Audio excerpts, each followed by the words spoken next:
Hey, what's up, y'all? It's me, Nate Almighty. I'm back with another Power / Raising Kanan / Everything Power Universe Theory and Prediction video. Today, we got to get a reaction from the Movie by YouTube channel, and it's titled Young Ghost First Look and Power Origins Season 1 Teaser. Let's see what Movie by got to say.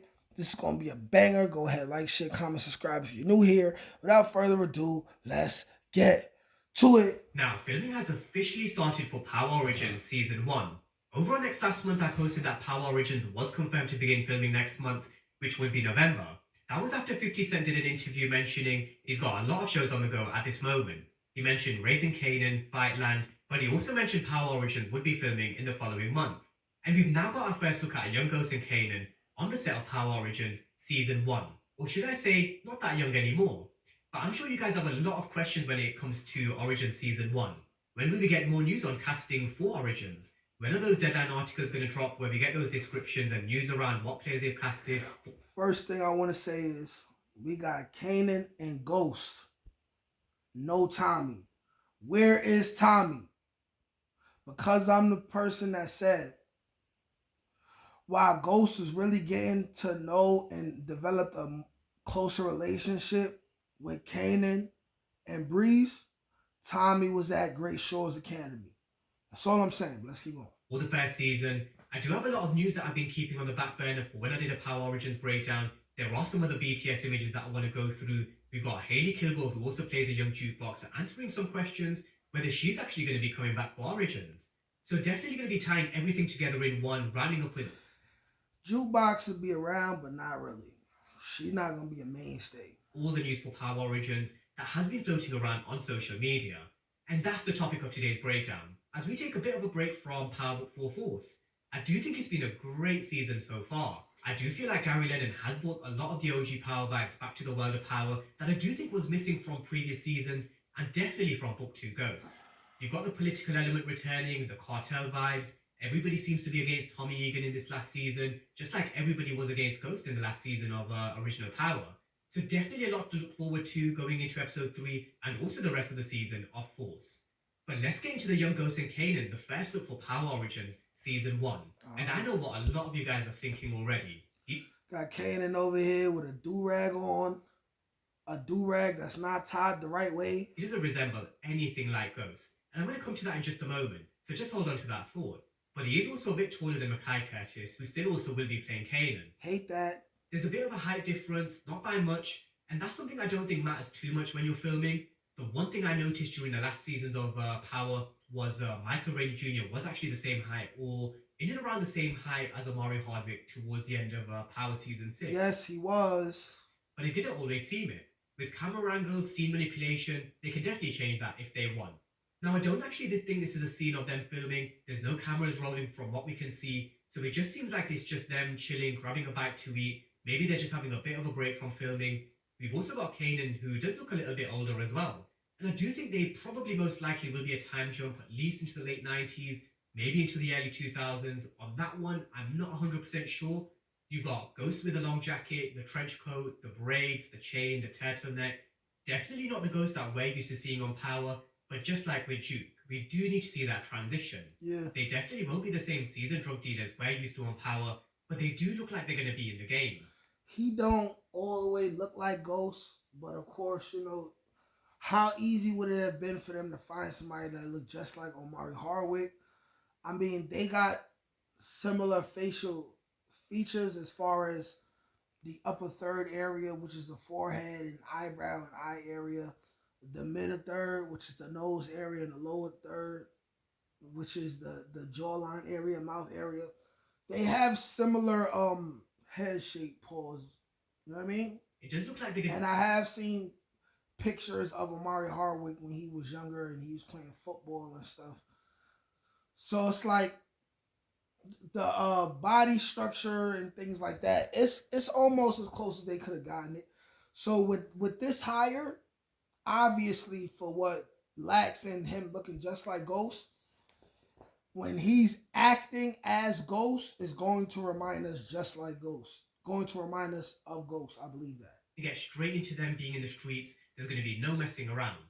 Now, with that being said, I'm going to mention something that I mentioned during my breakdown for when they did announce a young Ghost and Tommy's casting. I know a lot of people are going to say this looks nothing like Ghost, but Spencer Moore is a very good actor. And if there's one thing we should take away from Sasha Penn's work with Raising Kanan, What do you know about Spencer Moore's acting, movie bot? What have you seen him in? Because you didn't name it yet. and just Raising Don't be glazing, bro. Kanan as a whole, they nailed every single one of the cast members that we see on our screens. They would have done their due diligence. They probably had actors that did also resemble Omari Hardwick a lot more than Spencer Moore. Yeah. But they probably weren't the right fit in terms of. Yeah, they probably did see that and they was like, nah, but Spencer Moore is the best actor and he reminds us of Ghost the most. The mannerisms and shit like that, Spencer Moore is probably gonna have it on point. Of what they bring to the role. Obviously, they've gone with Spencer Moore, and I have full confidence in Sasha Penn and whoever else helped make that decision. No doubt Sasha Penn is sitting on the sidelines thinking, you guys just wait until you see him in action, and then we'll talk. So let's have a bit of patience, because this is the one we've all been waiting for. We've been waiting to see a young Kanan, Ghost, and Tommy running the streets, running those missions, and I do think Sasha Penn will know what he's doing. That's right. There's a reason why Raising Kanan is the best spin-off.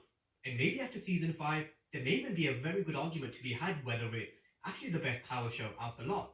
But that's young It will be. Ghost and Kanan. Definitely let me know what you think in the comment section. I do think a lot more BTS shots will drop because they will be filming for a while. Season 1, as we know, is 18 episodes, so that will take them well into the new year, into 2026. But what about Juke? Will we see Juke at any point in Power Origins as well? Now, Hailey Kilgore, for anybody who's been up to date with her career, she has been busy booking a lot of other roles. She did also do a Q&A where someone asked her whether she would be in Power Origins, and her answer was pretty short, sweet, straight to the point. It was just no with a smiley face. I'm not sure whether that means a complete no, you're not going to see Jukebox at all, or why would she play like that? All dressed up like a fucking civilian.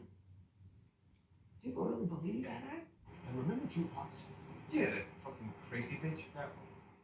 She told Ghost that he looked good.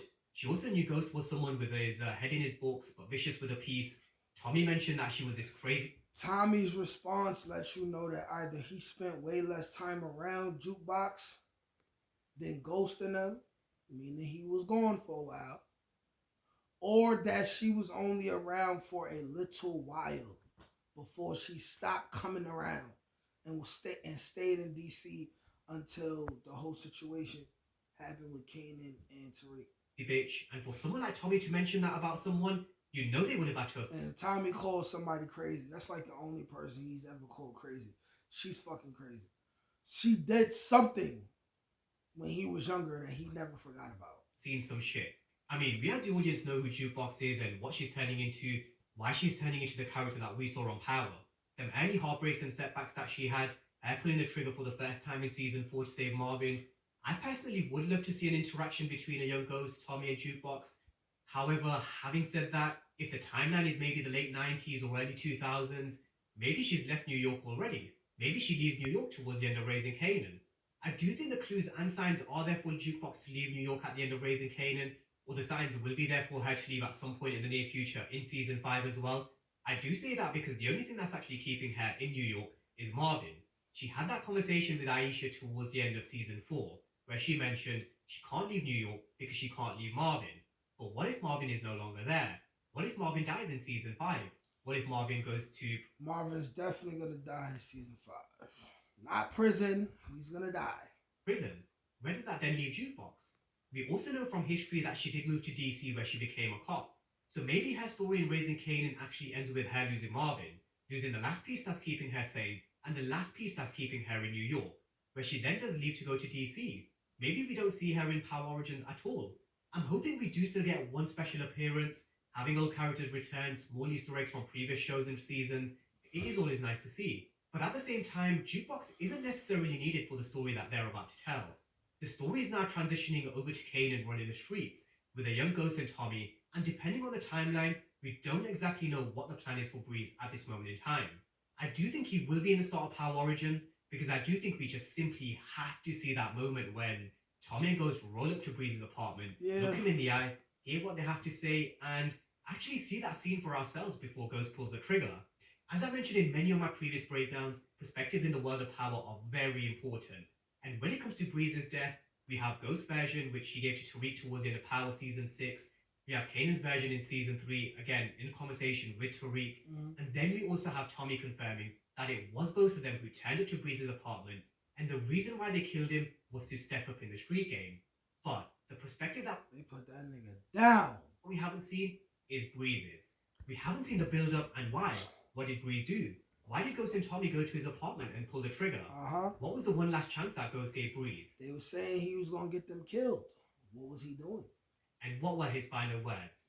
Because I don't think Ghost is a character who would just kill you without looking you in your eyes. At least not someone he said he loved like a brother. Tommy even said they looked him in his eyes.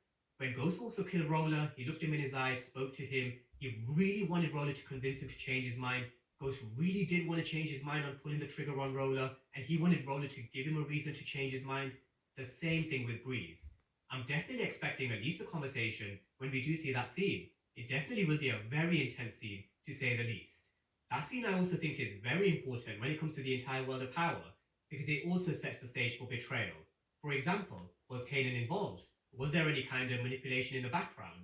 And I do think it will Oh, you better believe it. You better believe it. also make a lot of other kills that we see in Power make sense. For example, how Breeze was said to be getting in the way of Ghost's future, just like Ghost was standing in the way of Tariq's towards the end of Power. I am expecting a lot of parallels to come from that scene, so hopefully we do see it at some point in Power Origins Season 1, 2, or maybe 3. However they plan to do it, I do think it is a must-see for us Power fans. But let's move on Must see TV for sure, for sure. to a few other social media posts that actually tease a young Kate Egan and also Jorita. Young Kate Egan and Jorita? This was actually from the story of Charlie Mann, who's playing the young Tommy Egan, and in the back, you can see the names Kate Egan and Jorita during the table read. Kate is someone we already knew that would have to be in the show. The relationship that we've seen between Tommy and Kate over the years of Power and Force, again, just like the Breeze scene, Gotta have Kate Egan. And I'm calling it right now. Whoever plays Kate Egan is going to be a super, super fine redhead, first of all. She's going to be one of the best characters on the show. Top 3. scenario, this is another must-see for us Power fans. What was Kate and Tommy's relationship? And we're going to get a whole lot of Egan family lore, things like that. Secret reminders if she's reminding herself about JP. You know what I mean? Little secret stuff like that. Like when they were younger. The actors that they've cast for Ghost and Tommy, they do look like they're going to be in their late teens, maybe even going into their early 20s. So we may not see a young Tommy Egan suffering where he had to steal food from Mrs. Jenkins next door, but they can definitely cast another young Tommy Egan to play a role in flashbacks, where there is an episode that maybe is more Tommy and Kate focused. They did that by casting a young Kanan, which we saw in the flashback way back in Season 1, Episode 1. They ran the story back to 1995, where we saw him struggling dealing with the bullies in Paisley Park, where Rock grabbed him and made him stand up to them. She gave him no choice but to deal with them or deal with Rock. And who's scarier? Definitely Rock. But they can cast another young Ghost and Tommy to play younger versions in flashbacks, just to add even more depth if they wanted to, just like they also did with Famous in Raising Kanan Season 4. They've got 18 episodes to really flush out the Power Origin story out, and that's just Season 1. So they've definitely got a lot of time to build a story around Kate Egan, her backstory, her early life, and her struggles. The other day I mentioned that she's definitely not mother of... When they say it's 18 episodes for Season 1, I don't believe it's going to be like that. I think it's going to be 8 episodes for the first season, so they can see how the ratings are and everything, and then the final 10 episodes is going to be for Season 2. Yeah, that's for sure. But the thing is, we actually don't know what Kate had to go through back in the 90s or early 2000s. We don't know what she struggled with. It's easy to judge a book by its cover, but it's only when you start digging into the book, reading the chapters. Kate Egan's lore is going to run deep. It's a lot. She has a lot going on, a lot of issues. There's still a father we know nothing about. She had a strained relationship with her mom. There's a lot of heat. Understanding what the person went through to then get to the person that we saw in Power, would we then understand the why? You know, why was she addicted to drugs? Did something happen that we don't know? She's going to be so important in Power Origins.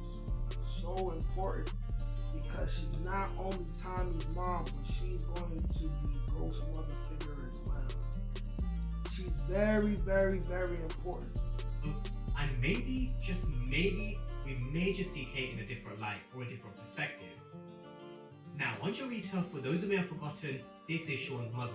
So I'm actually glad they haven't retconned this particular plot from Power. It does seem like Sasha Penn is trying to stay true to the story of Power as much as possible. And I wouldn't actually be surprised if we do see Jorita being introduced in Raising Kanan Season 5. Yeah. Let's not forget, Crystal has just been killed. So maybe they introduce Kanan's new love interest, who will then end up being Sean's mother. We did also see this scene in an earlier teaser that was released a while back, and I did actually question that we don't actually know who this is.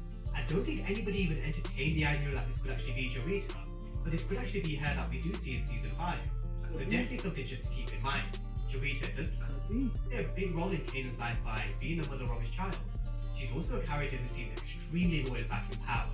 She kept this bag of cash on the side for Kanan for all those years he was in prison. So Jorita is a character, if they keep the same characteristics, she's going to be someone who I expect to be extremely loyal throughout Raising Kanan Season 5 and also in Power Origins Season 1.